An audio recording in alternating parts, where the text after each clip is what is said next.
pemberantasan tindak pidana korupsi adalah perbuatan setiap orang baik pemerintahan maupun swasta yang melanggar hukum melakukan perbuatan memperkaya diri sendiri atau orang lain atau korporasi yang dapat merugikan keuangan negara.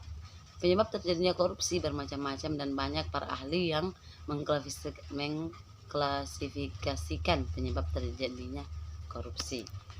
Boni Hargan yang membagi penyebab terjadinya korupsi menjadi 3 bagian media online tahun 2003, yaitu yang pertama, wilayah individu dikenal sebagai aspek manusia yang menyangkut moralitas personal serta kondisi situasional seperti peluang terjadinya korupsi, termasuk di dalam terjadinya korupsi dalam faktor kemiskinan.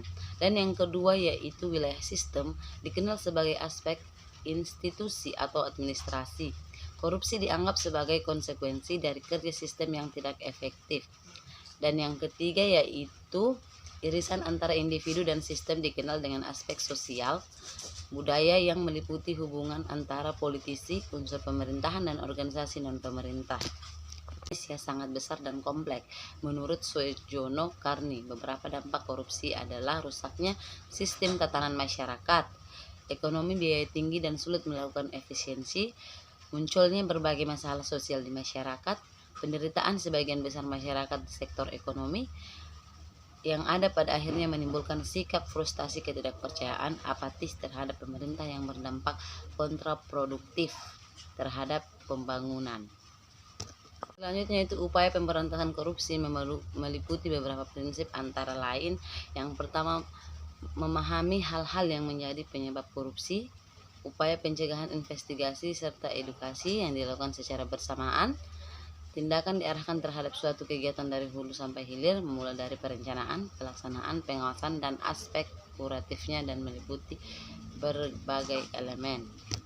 Pertama yaitu mahasiswa mempunyai potensi untuk memberantas korupsi. Selain mengenal karakteristik korupsi, pengenalan diri diperlakukan untuk menentukan strategi yang efektif yang akan digunakan dalam kaitannya dengan hal tersebut. Mahasiswa harus menyadari siapa dirinya dan kekuatan dan kemampuan apa yang dimilikinya yang dapat digunakan untuk menghadapi peperangan melawan korupsi. Selanjutnya, apabila kita menilai ke dalam untuk mengetahui apa yang hakikat dari mahasiswa, maka kita akan mengetahui bahwa mahasiswa mempunyai banyak sekali sisi. Di satu sisi, mahasiswa merupakan peserta didik, di mana mahasiswa diproyeksikan menjadi birokrat, pengusaha, dan berbagai profesi lainnya. Dalam hal ini, mahasiswa menuntut untuk memiliki kecerdasan intelektual, kecerdasan emosional, dan kecerdasan spiritual.